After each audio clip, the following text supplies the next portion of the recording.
Ya, teman-teman semua, kita akan ngebahas tentang materi Tazkiyatun Nafs episode ke-24 tentang amarah ya. Amarah yang zalim insyaallah.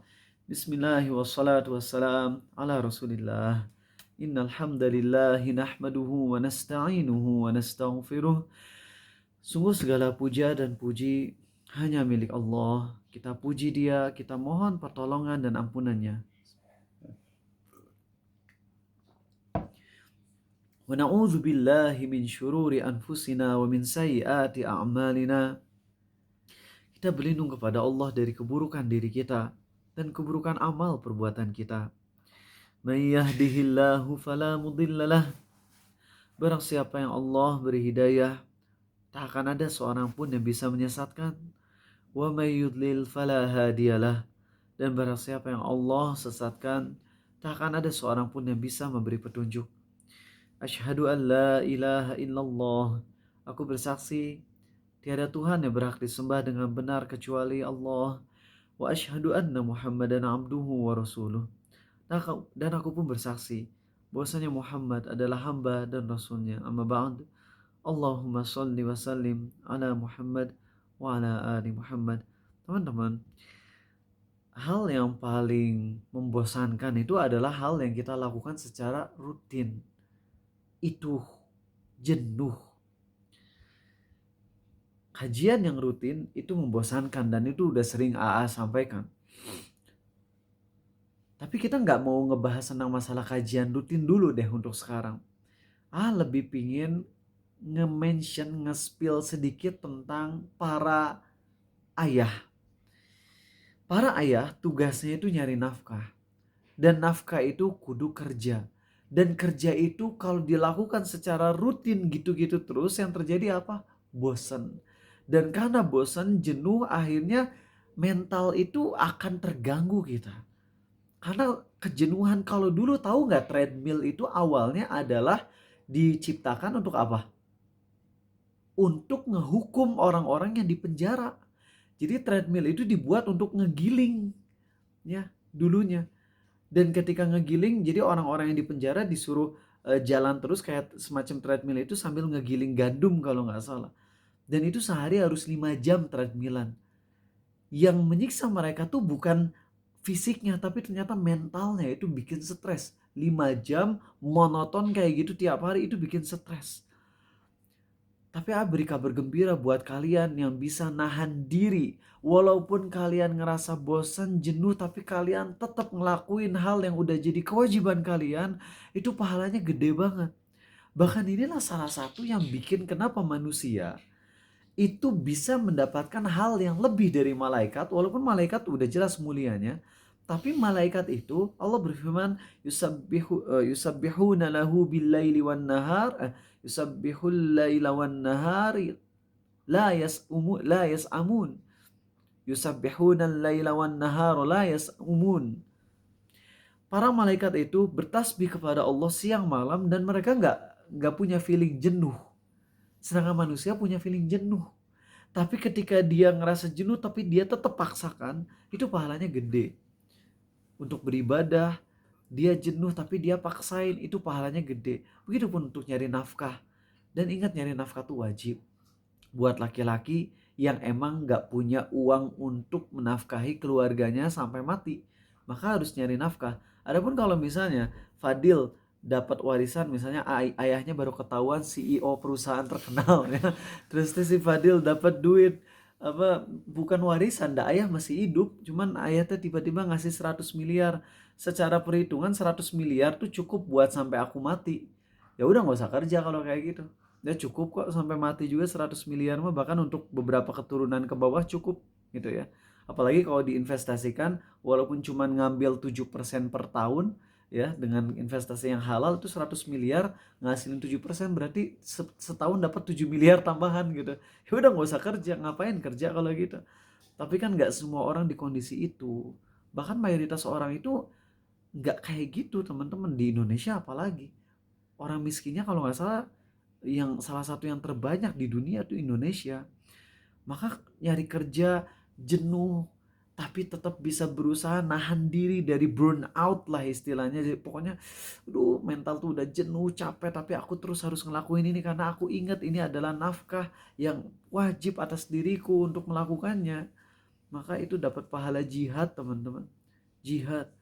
Makanya ketika ada seorang cowok, laki-laki sahabat Nabi SAW masih muda, turun dari gunung, baru ngangkat kayu itu, baru kerja, motong-motong gunung, motong-motong pohon, bukan sawit ya, motong-motong pohon gitu ya. Terus habis itu turun gunung. Sahabat Nabi SAW yang ngelihat ada pemuda yang baru turun dari gunung itu bilang, ya sayang banget tuh. Coba kalau dia pakai waktunya untuk jihad di jalan Allah gitu ya, untuk belajar Islam dan sebagainya. Itu Nabi langsung komen SAW, kalian ngira syahid itu hanyalah orang-orang yang mati di jalan Allah saja kah? Orang yang pergi untuk mencari nafkah, untuk memenuhi kebutuhan dirinya sendiri, atau anak-anaknya, istrinya, atau orang tuanya, maka dia tuh berada di atas jalan Allah, jihad. Makanya tolong nanti pas bulan Ramadan itu kalau ustadz-ustadz yang bilang, udah ya akhi, gak usah terlalu sibuk sama dunia, 11 bulan udah cukup nyari nafkah, 1 bulan full buat ibadah. Jawab ke ustadz itu, boleh ustadz, saya bersedia bulan Ramadan ini full ibadah, tapi please kasih gua duit ya. Ceramah-ceramahmu, amplop yang dikasih untuk kamu kesayahin so. Sampai saya bisa memenuhi kebutuhan selama 1 bulan. Kita tahu pernah nge-mention Ustadz Hasan Al-Jaizi itu kalau pas bulan Ramadan tuh dapat 40 sampai 60 juta dari ceramah doang. Itu beliau yang ngaku di Facebook ya. Ya sampai bisa buat beli 2 motor baru lah, 2 atau 3 motor baru kata beliau. 60 juta per bulan tah. Ya. Jadi ceramah. Ya atau kalau level ustadz-ustadz yang emang dapat duit sebanyak itu dari ceramahnya, yang ngapain kerja. Tapi kan mayoritas nggak gitu. Makanya tolonglah kalau ceramah ustadz, lihat situasi kondisi. Jangan kayak gitu. Ada ustadz yang ngomong, udah bulan Ramadan tuh nggak usah masak. Go food aja, go food. Ya iya, kalau duit banyak bisa nge-go food untuk ngehemat waktu biar banyak ibadah. Tapi ada orang-orang yang kalau go food mulu tekor. Ya enggak? Ya harus masak biar hemat. Maka sekali lagi ini untuk orang-orang yang apalagi ustadz gitu harus ngerti jemaah. Maka Apin kasih kabar gembira buat mayoritas kalian yang emang bukan anak CEO. Mayoritas kalian, AA juga bukan. Ya, kita struggle dalam mencari rizki. Maka bulan Ramadan nanti bahagialah, kalian akan mendapat pahala yang sangat besar. Ada salah satu murid yang sangat AA cintai. Beliau kerja di rumah makan ya. Pas bulan Ramadan dia bingung, kalau bulan Ramadan buka dari pagi dan saya kerja di restoran, berarti saya ngebantu orang-orang untuk makan di siang hari Ramadan. Dan yang datang pasti bukan cuma yang hate doang, pasti yang datang juga orang-orang yang emang ngagodin. Berarti saya gajinya nanti haram ya ayah? Dengan berat hati bilang, iya itu haram. Akhirnya dia bertekad, saya mau cuti 1 bulan Ramadan ini. Karena kalau dia lanjut kerja, dia nanti gajinya haram. Dia rela untuk cuti, Masya Allah. Itu pahalanya besar. Akhirnya dia berjuang dengan ngegojek dan sebagainya. Itu luar biasa. Luar biasa banget untuk orang-orang seperti ini, teman-teman. Dan kalau kalian kerjanya halal yang gak ada hubungan dengan membatalkan puasa orang lain, maka kalian kerja di jalan Allah itu pahalanya gede. Walaupun efeknya kalian jadi malam hari gak bisa tahajud, gak bisa taraweh. Udah capek banget. Apalagi kalau yang driver dari pagi ngedrive sampai malam gak bisa taraweh. Iya, kalau taraweh nanti dia gak bisa nyari nafkah untuk mencukupi keluarganya. Gak apa-apa, yang penting yang wajib dilakuin. Puasa Ramadan jalan, sholat 5 waktu jalan. Kemudian bilang ke Allah, ya Allah, engkau tahu aku pingin banget ngelakuin amal soleh yang sunnah. Tapi aku terbatas kemampuanku, fisikku ya Allah. Karena aku harus nyari nafkah yang wajib. Maka orang semacam ini akan Allah catat pahala sunnah. Selain dia udah ngelakuin hal yang wajib, yang sunnah-sunnah pun dia akan dapat pahalanya. Ya, karena dia pingin. Cuman terbatas aja kemampuannya. capek. Jangankan orang-orang yang ngedrive aja ya. Kemarin ceramah 3 tuh. 2. Hari ini ceramah 4. Kemarin ceramah 2. Soreang, habis soreang lanjut ke Jatinangor. Cuman 2 ceramah. Totalnya cuman 2 jam lah. Tapi perjalanannya cukup lama ya. 6 jam total perjalanan tuh. Dengan ceramah. Jadi 4 jam perjalanan, 2 jam ceramah. Itu pas pulang tuh langsung tepar gitu. Udah dah. Habis sholat isya jangan ajak ngobrol, mau tidur. Dan tidur dari jam 8. Bangun teh setengah 5. Bangun jam 5. Bayangin tidur sampai 9 jam gitu. Padahal itu cuma ceramah doang 2 jam, tapi udah secapek itu. Lalu gimana dengan orang yang narik sampai 8 jam, 10 jam sehari? Sabarlah teman-teman ya. Sabar. Kalian insya Allah bakalan dapat pahala besar. Tahan diri terutama dari marah. Ya karena emang kalau lagi capek, itu bakalan marah-marah kita mudah. Kemarin aja agak pulang ke rumah teh marah-marah. Anak mulai rewel. Udah, diam. Gitu. Gampang marah kalau lagi jenuh, kalau lagi capek. Maka tahan. Ingat pahala yang besar di sisi Allah buat kita yang nahan marah. Walaupun dalam kondisi yang sangat gak kondusif. Ya, kita berdoa ke Allah untuk kita semua. Agar Allah mengkaruniakan kelapangan dunia akhirat. Dan sangat berharap banget kalau kalian jadi orang yang super kaya dengan cara yang halal. Karena yakin harta yang banyak di tangan orang yang soleh hanya akan membuahkan kebaikan insya Allah. Baik teman-teman, ngebahas tentang masalah marah. Aku udah ingetin ya, bahwasanya marah itu secara umum adalah oke, natural. Ya, itu hal yang tidak bisa dicap buruk karena marah itu fitrah orang tuh ya bisa marah. Ya. Hanya saja marah yang tercela adalah satu, marah yang tidak terkontrol. Dan itu udah kita bahas pekan lalu. Tidak terkontrolnya marah kita bisa sampai ke derajat apa? Kafir, murtad. Yaitu kalau sampai kita nggak bisa mengkontrol diri dari marah dan ujung-ujungnya kita marahin Allah. Kafir kita kalau kayak gitu. Ya, atau marah sama ajaran Nabi SAW. Kafir. Ya. Nah, kemudian yang kedua adalah gak punya rasa marah sama sekali atau minim banget marahnya. Dibully, diem aja kayak gitu. Pabulian ya teh istilahnya. Jadi diapa-apain deh dia diem aja. Istrinya diganggu, diem aja. Nah, ini juga bahaya. Gak boleh kayak gini. Sa'ad bin Abi Waqqas itu dia bilang, kalau aku nemuin ada cowok bareng diranjang sama istriku, aku akan bunuh dia. Gitu. Dan Nabi SAW pada saat itu beliau nggak respon gitu, nggak respon, nggak boleh dibunuh, itu nantinya dosa besar, nggak. Beliau pada saat itu malah ngeresponnya dengan respon, Sa'id itu pencemburu. Sa'ad bin Abi Waqqas itu pencemburu. Aku lebih pencemburu lagi. Dan Allah maha pencemburu. Gitu. Beliau malah respon dengan respon itu saat Sa'ad bilang, kalau aku temukan istriku bareng sama cowok lain di kasur, aku akan bunuh dia. Gitu. Nah itu ya saking cemburunya Sa'ad. Ya. Jadi harus ada rasa kecemburuan. Ya. Jadi jangan sampai rasa marah tuh hilang. Gak boleh. Apalagi kalau kita gak ada marah sama sekali ketika agama kita dinodai.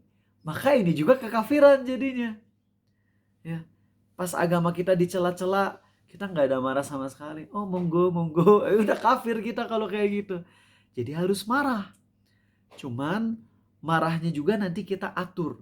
Kita gimana sih cara marah yang sesuai syariat? Pertama, taruh di hati kita rasa benci, marah, pokoknya laknat di dalam hati kita terhadap perbuatan-perbuatan yang sifatnya tuh mencela Islam. Di hati kita laknat, kita benci, kita marah. Adapun ketika kita meluapkannya, nanti lihat situasi kondisi. Kalau emang situasi kondisi itu emang mendukung, keluarin marahnya. Yang sampai orang pelaku maksiat itu jerak. Kayak contoh aja Nabi SAW. Beliau marah sama orang-orang, ini ceritanya dalam hadis Sahih Bukhari. ya, yang hadis ini kemudian dijadikan bahan untuk menjelek-jelekan Islam, dibilang Islam itu peminum air kencing unta gitu ya. Nabi SAW kedatangan ada orang-orang yang kafir lalu masuk Islam. Pas sudah masuk Islam, orang-orang kafir yang masuk Islam ini kena penyakit demam Madinah. Akhirnya Nabi SAW menawarkan obat. Salah satu obat demam Madinah apa? Air kencing dan susu unta. Minum susu unta, minum air kencing unta. Dan itu obat di masa lalu yang emang relevan untuk penyakit itu. Dan emang terbukti ampuh. Sebelum lanjut kisah ini, orang-orang kafir kan mencela Islam gini ya. Itu dasar peminum air kencing unta. Dan yang mencela ternyata orang dari agama sebelah yang suka minum air kencing sapi gitu ya. Lalu kita katakan gini ya. Minum air kencing unta, kamu anggap ini sebagai peremehan, merendahkan Nabi SAW. Dan kamu tahu gak sih, obat-obatan modern zaman sekarang itu ada yang terbuat dari air kencing wanita yang sedang haid. Ada. Dan ternyata ampuh buat jadi obat. Kok kamu gak komen itu sih? Dan banyak teman-teman obat-obatan zaman now itu yang terbuat dari hal-hal yang super duper menjijikan. Ada yang dari manusia, dari mayat manusia atau dari apalah pokoknya. Salah satu yang jelas terkenal itu adalah obat yang terbuat dari air kencing darah wanita yang haid. Ternyata diminum aja tuh sama orang-orang, gak pakai komen. Nah, kalau obat-obatan modern aja yang katanya advance teknologi, ternyata ada obat yang dibuat dari air kencing wanita yang haid, berarti sangat mungkin gak air kencing unta itu emang terbukti untuk manjur jadi obat. Sangat mungkin banget. Apalagi di zaman dulu, ya. Yang penyakit zaman dulu nggak sekompleks zaman now gitu lah. Makanya orang-orang yang mencela hadis Bukhari tadi, dasar orang Islam peminum air kencing unta, itu dia nggak ngerti itu dari sisi sainsnya, nggak ngerti dari sisi akidah juga nggak paham. Lagi pula Nabi SAW nggak nyuruh banget, beliau cuma nawarin kalau mau silakan, kalau nggak mau ya nggak usah. Misalnya jijik sama air kencing unta ya nggak usah, masih ada obat-obatan lain, misalnya apa? Di zaman Nabi SAW, habatus sauda masih bisa, kurma, madu masih bisa. Tapi untuk air kencing unta emang udah terbukti itu bisa ngobatin. Ya udah, kalau mau silakan. Nah, kita lanjut. Lihat bagaimana Nabi SAW di momen ini beliau bisa ngeluarin amarahnya super duper ekstrim marah dan tepat sasaran. Si kafir yang masuk Islam ini setelah sakit demam Madinah, dia dikasih air kencing unta dan dia minum air kencing unta dan dia minum juga susu untanya. Kemudian setelah sembuh, dibunuh untanya, lalu penggembala untanya juga dibunuh, lalu murtad dari Islam. Kebayang gak sih? Udah diobatin sama unta ini dengan izin Allah, ya. Penggembala untanya dibunuh, untanya juga dibawa kabur atau dibunuh juga, lupa. Terus merekanya murtad. Nabi marah besar SAW dan Nabi membunuh dengan cara yang berbeda. Kan biasanya kalau ngebunuh disarankan untuk one hit kill ya. Yang disarankan dalam Islam tuh kalau ngebunuh tuh yang cepet. Kecuali dalam kasus rajam. Itu kasus pengecualian. Tapi pada momen ini Nabi SAW marah dan atas wahyu dari Allah orang-orang itu harus dikejar. Akhirnya beliau mengirim sahabat-sahabat yang emang bisa ahli tracking gitu ya. Apa istilahnya ahli tracking deh? Ada nggak istilah di perang-perang atau game RPG gitu, yang bisa nge-tracking gitu. Akhirnya ketemu tau orang-orangnya yang tadi. Akhirnya kemudian mereka itu dipotong, kalau nggak salah tangan sama kakinya dipotong. Kemudian matanya dicolok pakai besi panas. Besi mendidih terus dicolok kedua matanya. Terus habis itu mereka dibiarin di padang pasir, dibiarin kehausan. Jangan dikasih minum sama sekali sampai mati. Kebayang itu gimana matinya, lama banget. Dicolok matanya dua-duanya, ya. Kemudian kaki tangannya dipotong dan dibiarin haus di tengah padang pasir. Itu atas wahyu dari Allah dan itu sepadan sih. Karena mereka juga udah memurtad dari Islam, ngebunuh untanya, mencuri untanya. Kan kalau nyuri unta berarti bisa dipotong tuh tangan gitu ya. Kemudian habis itu juga membunuh si penggembalanya. Nah, Nabi itu ngelihat posisinya tepat sallallahu alaihi wasallam untuk marah dan beliau mengeluarkan powernya pada momen itu tepat. Tapi ada momen yang gak bisa. Ngeluarin power tuh gak bisa. Cuma tetap marah. Tapi karena kita gak punya power, akhirnya yang bisa kita lakukan adalah paling pakai lisan atau doa. Contohnya Nabi SAW pas lagi sujud, beliau ditumpahin bangke dan tai atau usus unta, itu ditumpahin ke belakang beliau, ke punggung. Dan Fatimah datang, anak beliau, ngebuang kotoran-kotoran tersebut sambil mencela Abu Jahal dan reng-rengannya. Dan beres Nabi SAW sholat, beliau langsung berdoa di depan Ka'bah, ya Allah, hancurkan Abu Jahal, hancurkan fulan. 9 orang didoain kehancuran.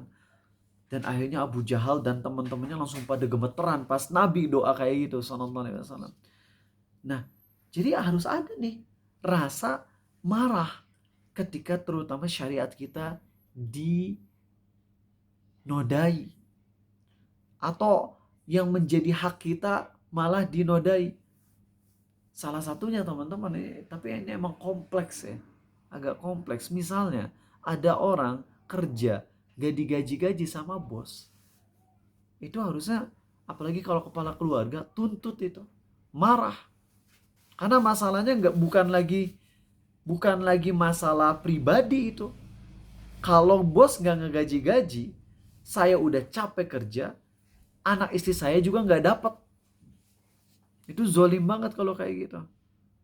Nah, jadi harusnya lakukan itu teman-teman. Kalau kita marahnya melampaui batas, itu nantinya bisa bikin kita terjatuh ke dosa. Kalau kita nggak punya marah sama sekali, itu juga kita bisa terjatuh ke dosa. Dan poin yang ketiga yang kita pernah bahas adalah cepat marah. Nah, untuk poin yang ketiga alias cepat marah di sini, ini juga sebuah kezoliman. Dikit-dikit marah, terutama untuk hal yang sifatnya tuh bukan salah gitu. Ya. Nah, ini sebenarnya cocok buat nasehatin istri. Cocok, karena emang viral di mana-mana kalau istri itu gampang marah. Memang salah satu sebab istri gampang marah tuh karena faktor apa? Menstruasi. Karena menstruasi itu kalau itu katanya bikin sakit banget ya katanya. Nah, ada alat untuk percobaan cowok-cowok kalau pengen ngerasain menstruasi itu gimana, kayak alat geter kayak gitu. Terus ada cowok yang nyobain pakai alat geter itu ternyata nggak kuat. Nah, cewek-cewek tuh kayak gitu rasanya bahkan lebih parah daripada alat geter kayak gitu kalau lagi menstruasi. Dan tentunya kalau lagi menstruasi bener ya gampang marah. Cuman ada cumannya.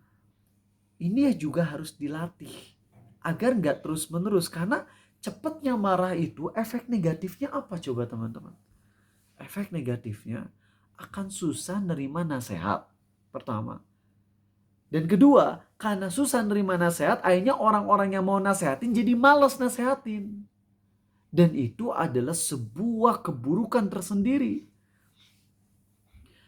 Kalau orang udah terkenal suka marah, akhirnya orang-orang sekitar jadi malas nasehatin dia. Yang nanti terjadi adalah dia terus ngelakuin keburukan tanpa ada yang menasehati. Dan akhirnya dia akan semakin buruk ke depannya. Makanya kenapa kita tuh jangan jadi orang yang dikit-dikit marah. Coba atur hal-hal yang bikin kita marah. Coba kita pikirin, ini kalau misalnya aku marah, worth it enggak gitu. Worth it enggak marah kayak gini? Sekedar misalnya anak nyenggol sedikit terus kita marah. Anak numpain air minum 2 sendok misalnya terus marah. Worth it gak marahin kayak gitu? Enggak worth it. Tapi kalau kasusnya misalnya anak kita nonjok tetangga, padahal tetangga gak salah apa-apa. Anak kita bully tetangga, marah itu mah kita ke anak. Worth it. Marah kita akan bikin anak-anak kita jerak. Makanya para ulama tabi'in dulu, kalau ada anak-anaknya yang masih kecil-kecil lah, masih mungkin 10 tahunan, terbiasa ngomong sumpah demi Allah, dipukul. Kalau ada anak-anak yang suka ngomong sumpah demi Allah untuk perkara yang sepele, dipukul sama ulama. Kenapa? Gak boleh sumpah demi Allah untuk perkara yang remeh. Di situ para ulama nyadar marahnya pas, sehingga efeknya pun akan pas. Jadi gitu teman-teman ya, tiga tentang marah yang melampaui batas, hati-hati. Itu udah kita bahas pekan lalu ya, bisa sampai murtad atau bisa sampai kita zolim ke orang lain.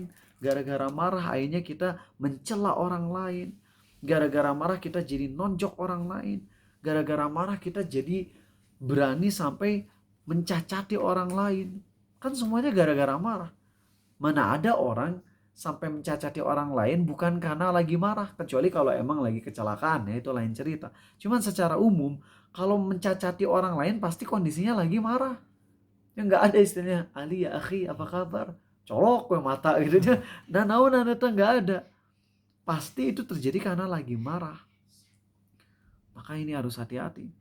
Pastikan marah di momen yang tepat. Kalau marah pas kita lagi dibegal, wajar, itu mah nggak apa-apa walaupun sampai bunuh secara Islam ya. Tapi kalau secara negara mah ya tahu sendiri nanti apa yang bakalan terjadi kalau kita bunuh perampok. Dan sebenarnya itu ngedengar beritanya kasihan sih ya. Kita tahu kan ya, di semua instansi, di semua tempat pasti ada orang-orang yang jadi oknum keburukan gitu. Dan kasihan ketika ngedenger, kasihannya kedua belah pihak sih. Ada polisi yang diserang sama begal, dan itu kondisinya kayak sakaratul maut gitu, kayak udah potong gitu kakinya ya, darah udah ngucur, udah sakaratul maut, tapi nggak ada satupun dari warga yang mau ngebantu polisi tersebut. Karena takut kalau ngebantu malah jadi pelaku, takutnya kayak gitu. Tapi tetap kasihan sama polisinya, karena bisa jadi itu polisi yang terbunuh itu sama begal adalah polisi yang soleh, polisi yang baik, yang dia menegakkan keadilan. Tapi masyarakatnya juga nggak bisa kita salahin banget, karena udah terlalu banyak kasus kayak gitu. Yang kita niatnya bantu malah kita jadi tersangka gitu. Ya seperti inilah. Siapapun yang menjadi sebab masyarakat jadi punya mindset tersebut, maka oknum-oknum itu dapat dosa jariah tuh. Ya. Gara-gara oknum-oknum tersebut, akhirnya masyarakat jadi hilang kepercayaan terhadap instansi tertentu. Dan sampai kejadian kayak tadi, orang mau mati sampai didiemin aja karena takut malah dipenjara. Maka mereka yang udah bikin mindset tersebut, ya, itu dapat dosa jariah darinya. Serem itu teman-teman. Nah, mari kita sekarang ngelihat faktor-faktor yang bikin orang marah. Ya. Faktor-faktor ini berarti kita harus usahakan untuk cegah dari orang lain dan cegah diri kita juga dari melakukan hal tersebut. Ya. Pertama adalah kesombongan. Nah, kesombongan. Karena kita sombong, ngerasa punya, makanya gampang marah. Coba kalau misalnya Fadil sebagai orang nomor 1 di ITB yang paling cerdas misalnya pada angkatannya, terus saya bilang, Dil, dasar kamu soal fisika kayak gini aja gak bisa, pasti marah. Tapi kalau Fadil ngegituin ke AA, soal fisika kayak gitu aja gak bisa, emang dah ama bukan ahli fisika, dah ama ngeliat fisika gue nangis gitu ya, dulu pernah nangis ngerjain soal fisika. Nah naunan sih soal menikil gitu, kata ate nangis ate gak bisa ngerjain. Karena emang gak bisa sombong, dan emang gak bisa fisika mah. Tapi kalau Fadil sebagai orang ahli fisika, gituin pasti marah kan? Berarti ada unsur kesombongan di situ. Nah, ilangin tuh kesombongan dari hati kita. Nyadar kalau kita ini bisa karena Allah yang nolong. Kita punya kelebihan karena Allah yang ngasih. Misalnya kita akan gak mudah marah pada saat itu. 2 teman-teman, penyebab marah adalah jahil. Dan suami itu kalau udah ketemu sama istri tuh gampang jahil biasanya teman-teman. Sering jahil ke istri sampai nangis gitu, lucu ya. Jadi emang kalau suami itu emang moodnya tuh kalau ngeliat istri pinginnya ngejahilin gitu loh. Nah di sini berarti pihak istri kudu sabar ya, kudu nahan amarah, dan pihak suami kudu tobat lah, jangan sering jahil. Kalian suka jahil gak ke istri? Atau jangan-jangan doang nih suka jahil ya? Cuma yang tahu mah emang suami tuh suka jahil ke istri. Banyak tuh konten-konten viral suami tuh sering ngejailin istri. istri gampang ngambekan. Nah justru suami itu ngelihat kenikmatan pada ketika istri itu marah. Itu pas ngambek gara-gara dibully teh seneng. Makanya ngasih nasihat ke para istri yang suaminya suka bully, coba dingin aja dingin. Gak usah direspon. Pasti si suami teh sebel nantinya. Kalau udah sebel berhenti ngebully. Dan emang gitu sih konsepnya para pembuli itu seneng kalau ada respon dari yang dia bully.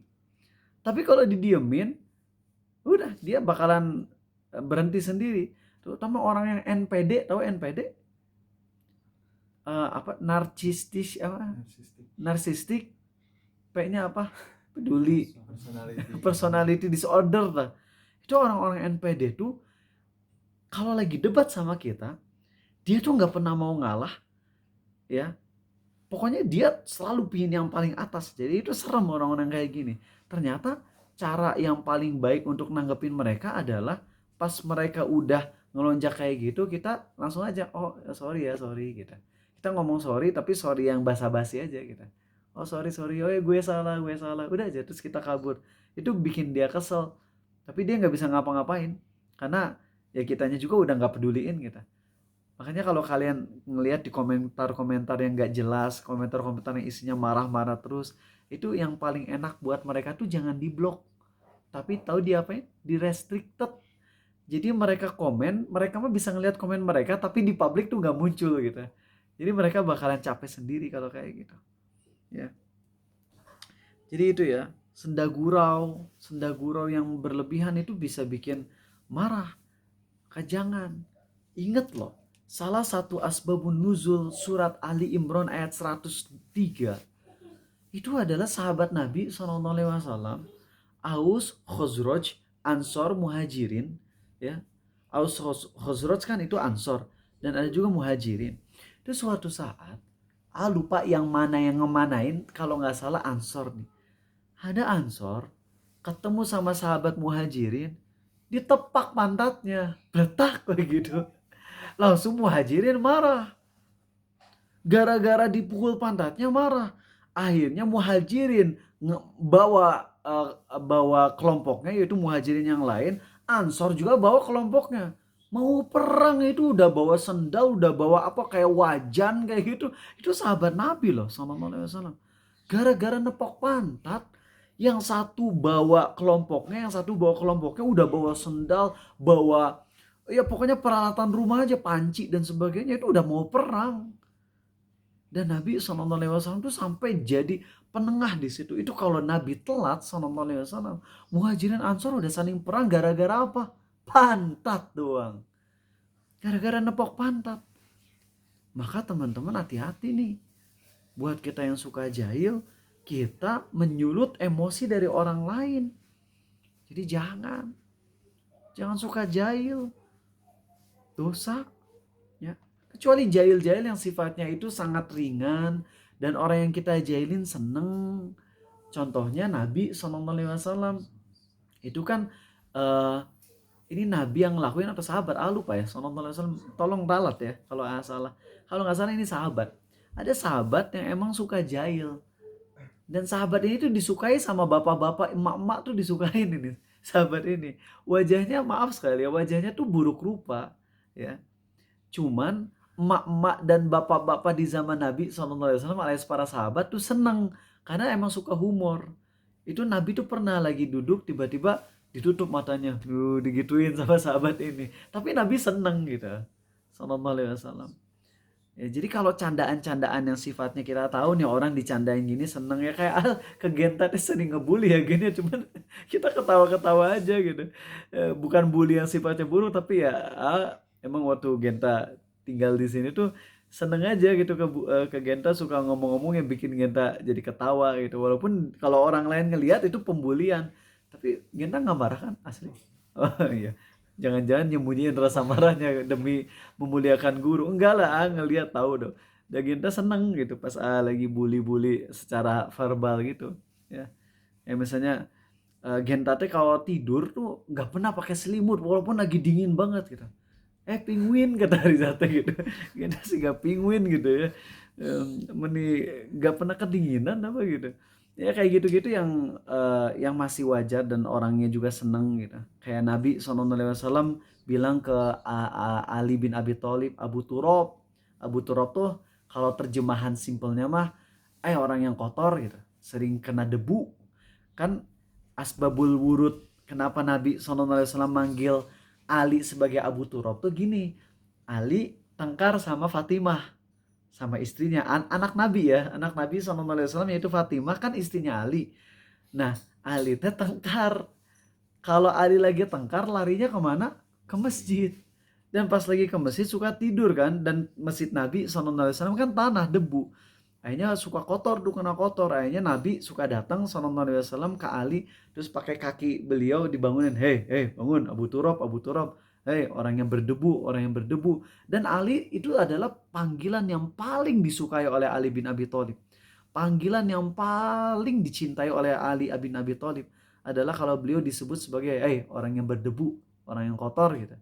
Karena setiap kali ada orang yang bilang Abu Turab, langsung keinget kenangan Nabi SAW waktu Nabi masih hidup SAW. Ya, jadi kalau jail-jail yang ringan, yang lawannya seneng nggak apa-apa. Tapi kayak tadi ya pukul pantat gitu, itu pelecehan gitu teman-teman. Marah itu ya, makanya sampai mau perang gitu.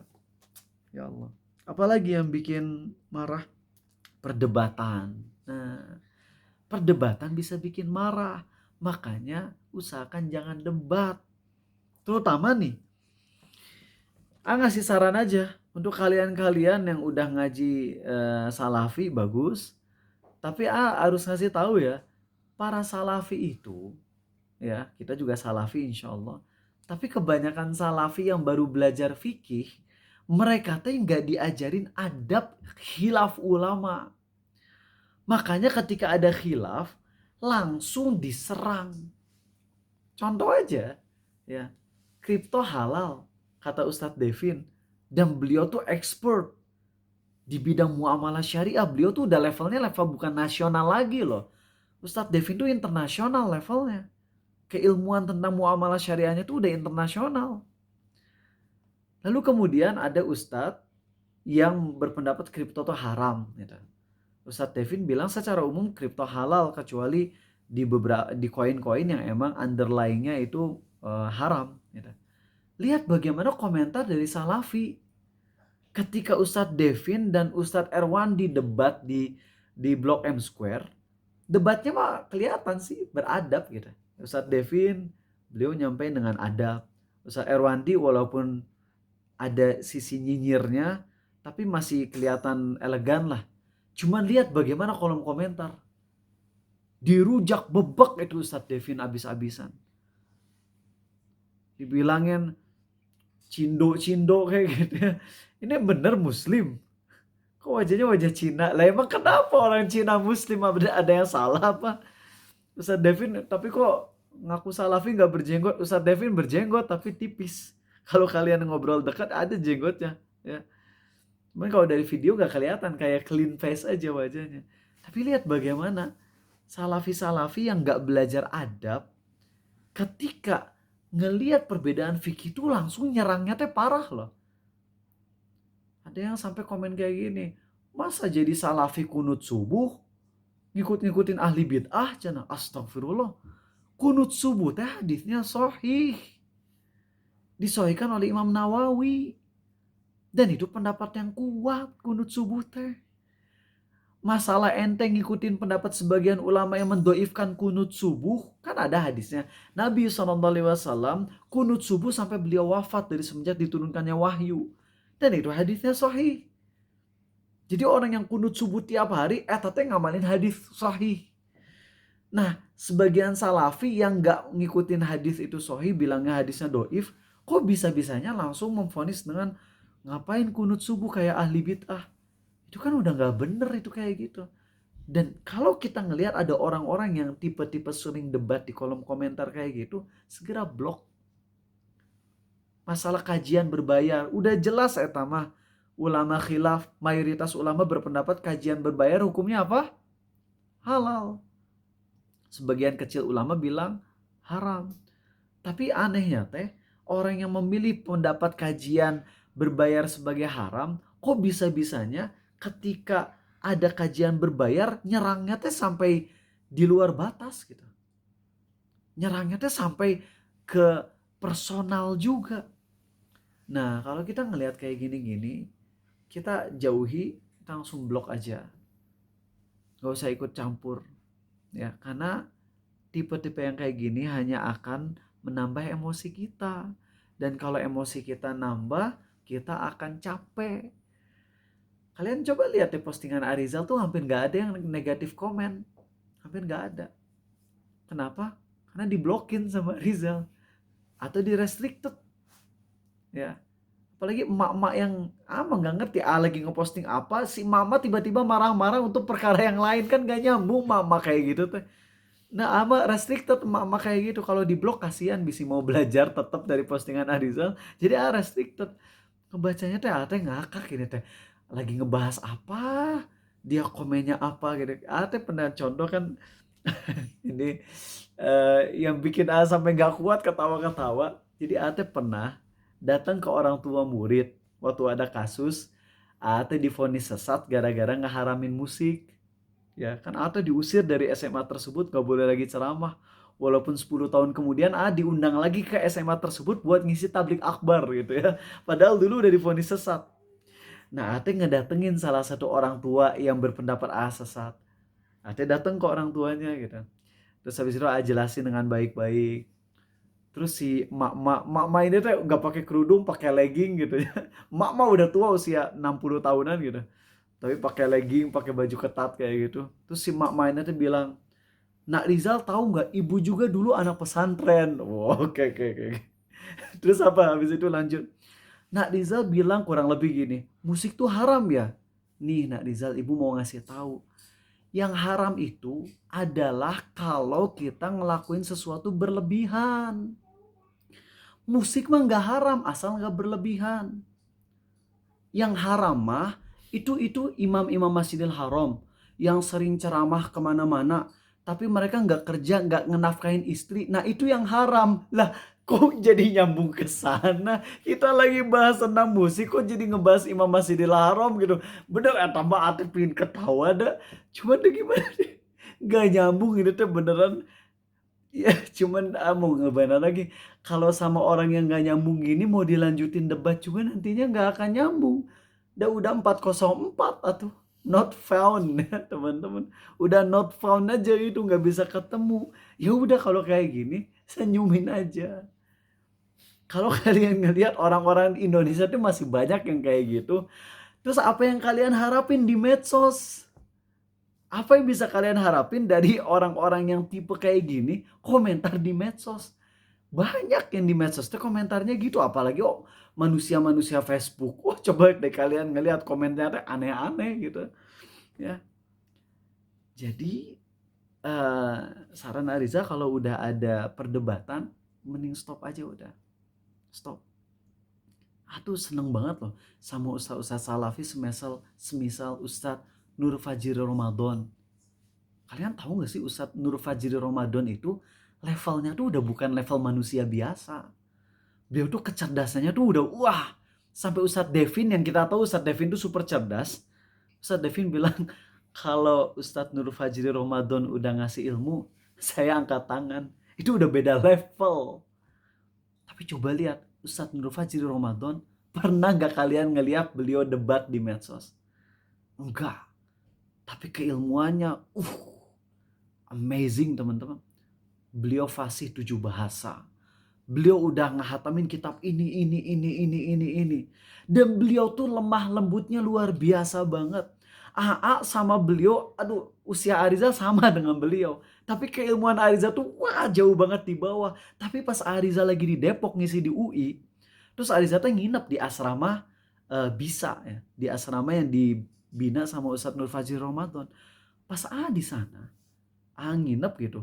Terus anak-anak asrama teh pada ngasih tahu ke Ustadz Nur Fajri, Ustadz itu ada Abu Takeru nginep di asrama. Masya Allah Ustadz, ayo kesini Ustadz. Ustadz Nur Fajri ngechat ke WhatsApp, Ustadz mohon save nomor saya. Coba bayangin ini Ustadz yang di Indonesia nggak tahu ya orang selevel beliau kayaknya nggak ada gitu. Tapi beliau ngechat di WhatsApp, Ustadz mohon di save ya, biar saya bisa dapat faedah dari Ustadz Abu Takeru. Asli dah ama malu sama orang beginian teh. Ini orangnya udah beda level teman-teman. Dan beliau tuh salafi banget.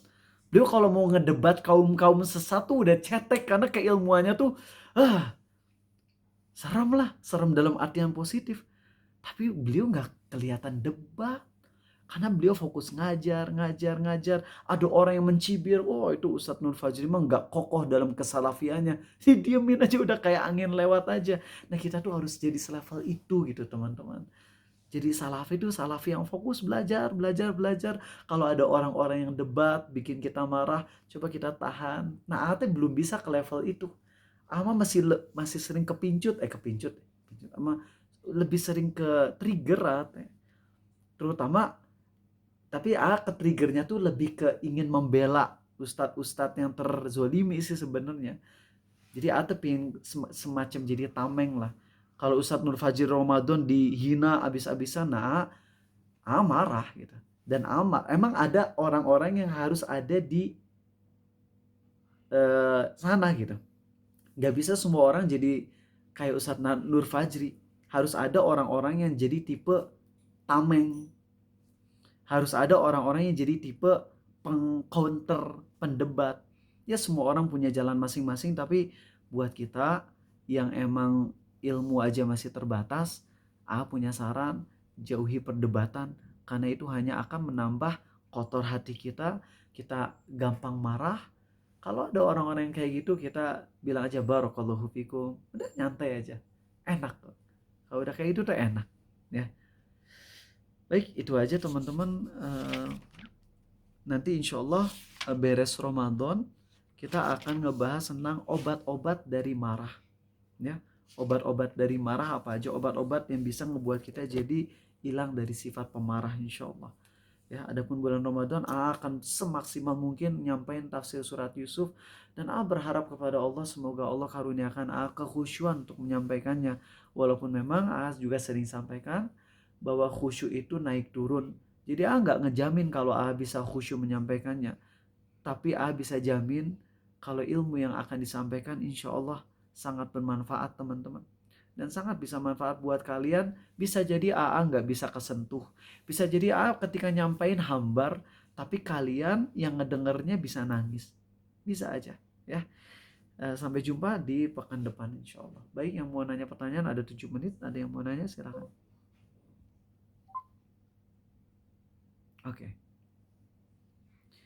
Kalau seseorang di masa kecil sering dimarahin, terus pengalaman pas dia marah jadi buruk keadaannya, disalahkan balik sehingga dia susah mengungkapkan amarah.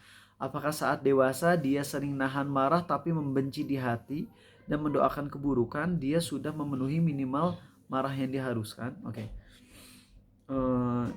Dia punya pengalaman ya, jadi orang ini dulu mungkin kalau marah malah disalahin balik. Jadi ketika udah dewasa, dia jadi susah untuk mengekspresikan marah ketika misalnya Islam dicaci gitu. Nah, sebenarnya marah juga nggak harus langsung kita perlihatkan secara fisik sih. Ada orang mencela Islam, membakar Quran, kita laknat, itu udah bentuk marah kita. Ketika kita laknat, kita benci, itu udah termasuk bentuk marah, dan itu positif ya, nggak apa-apa. Saya suka marah-marah ke diri sendiri karena kesalahan sendiri di masa lalu, bahkan sampai mencela kasar. Apakah ini berdosa? Gini ya, kalau mencela diri sendiri, mencelanya tuh jangan pakai ucapan kancing, coplok, jangan gitu. Dasar kamu coplok gitu ya misalnya, jangan. Jadi kalau kita mau mencela diri sendiri, mencelalah dengan yang diajarkan oleh sahabat Nabi SAW. Misalnya kita sambil megang lidah, "Hei lidah, kamu tuh gak takut apa disiksa Allah di hari kiamat?" Misalnya kayak gitu. "Dasar kotor, kamu sering ngucapin kalimat-kalimat yang Allah benci." "Hei mata, kamu tuh gak takut sama Allah apa? Sering ngeliatin yang haram." Nah gitu. Sahabat Nabi kan gitu, SAW. Kalau mencela dirinya sendiri tuh dengan cara yang sesuai gitu. "Hei kaki, kenapa kamu melangkahkan ke tempat-tempat yang haram?" Misalnya kayak gitu. Ya. Jadi mencelanya jangan sampai dengan ngomong "dasar kamu dogi" misalnya gitu ya, jangan, itu mah nggak elegan. Oke. Baik. Ada yang mau nanya dari kalian? Punten ya kalau nyampainya nggak maksimal hari ini, kecapean banget. Ini ceramah yang keempat teman-teman. Oke. Saya suka marah. Udah.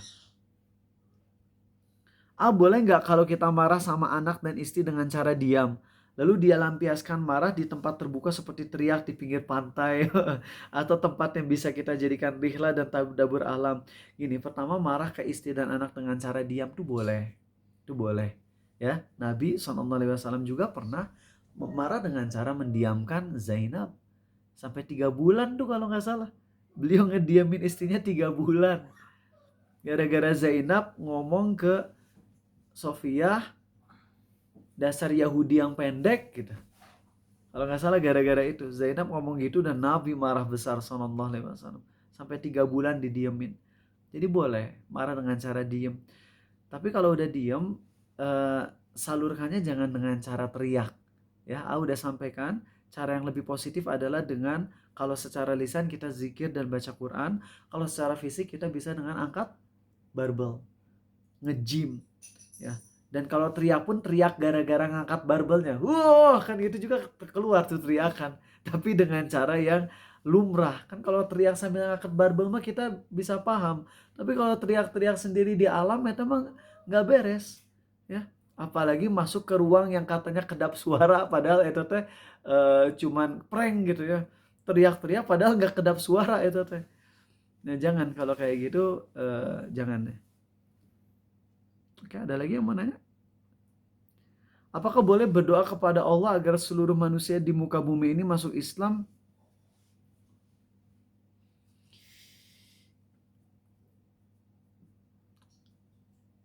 Agak susah ngejawabnya.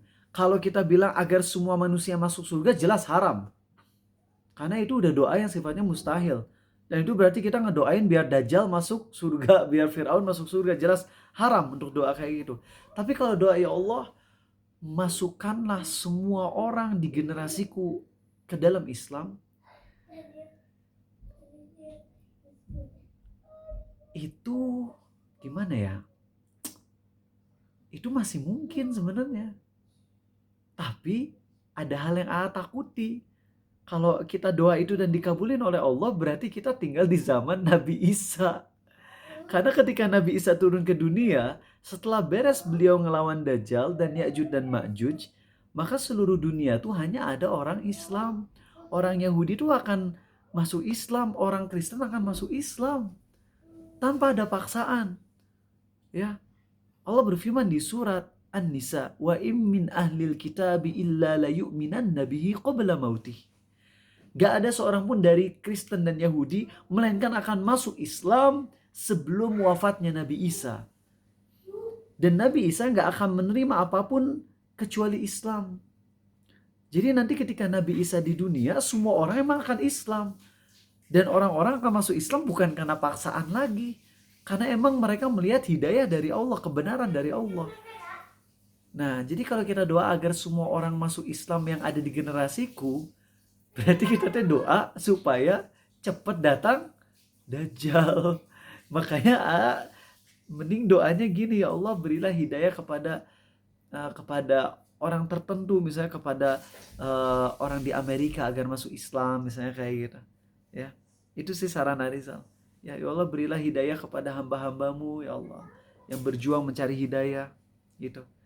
Lebih dispesifikin ya. Kalau doanya yang kayak tadi agak khawatir. Baik, ada pertanyaan terakhir dari kalian? Gak ada? Alhamdulillah. Terima kasih. Oh ini nih, ada pertanyaan terakhir ya. Saya sering jadi bahan candaan sama satu temen yang membuat saya gak nyaman. Saya udah sering unjukkan gestur tidak suka sambil tahan emosi. Saya takut berlebihan karena tahu kalau diri udah marah bisa berlebihan dan tidak stabil. Tapi mereka tetap bercanda dengan hal-hal yang demikian. Kalau kondisinya kayak gini tetap harus marah dengan kata-kata saja atau gimana? Nah kalau kayak gitu mending gini, bilang saya nggak suka digituin, terus diem. Ya, saya nggak suka digituin, terus diem. Ya, biasanya dengan diam kayak gitu mereka akan lebih jerak karena mereka tipe pembuli dan pembuli itu akan lebih diem kalau kita nggak respon. Atau ada atau lagi ya, bisa loh pembuli itu bisa bikin kita kita bisa bikin pembuli diam tuh dengan cara kita iyahin aja. Dasar kamu jelek, ya emang kayak gini muka saya. Kamu ganteng, masya Allah. Nah digituin coba. Sebenarnya itu sarkas ya. Cuman itu bikin dia nggak nyaman. Pembuli kalau digituin bikin nggak nyaman. Walaupun nanti lihat situasi kondisi tentunya di lapangan akan beda-beda ya kasusnya. Baik itu aja teman-teman, terima kasih. Izin istirahat, udah capek banget ya. Maafin kalau malam hari ini gak maksimal. Pekan depan, oh ya sebagai penutup, tolong banget kalian banyak-banyak doa agar 4 minggu ke depan insya Allah di kajian kita, kajian Tazkiyatun Nafs versi intermezzo, yaitu penghayatan surat Yusuf. Kalian doa ke Allah agar Allah karuniakan khusyuk ke kalian sendiri dan ke Arizal sebagai orang yang akan memberikan ilmu insya Allah. Baik itu aja teman-teman. Subhanakallahumma wa bihamdik. Maha suci engkau ya Allah, dan segala puji bagimu. Asyhadu an la ilaha illa anta. Aku bersaksi tiada Tuhan yang berhak disembah selain kau saja ya Allah. Astaghfiruka wa atubu ilaik. Aku mohon ampunan padamu dan aku tobat padamu. Assalamualaikum warahmatullahi wabarakatuh.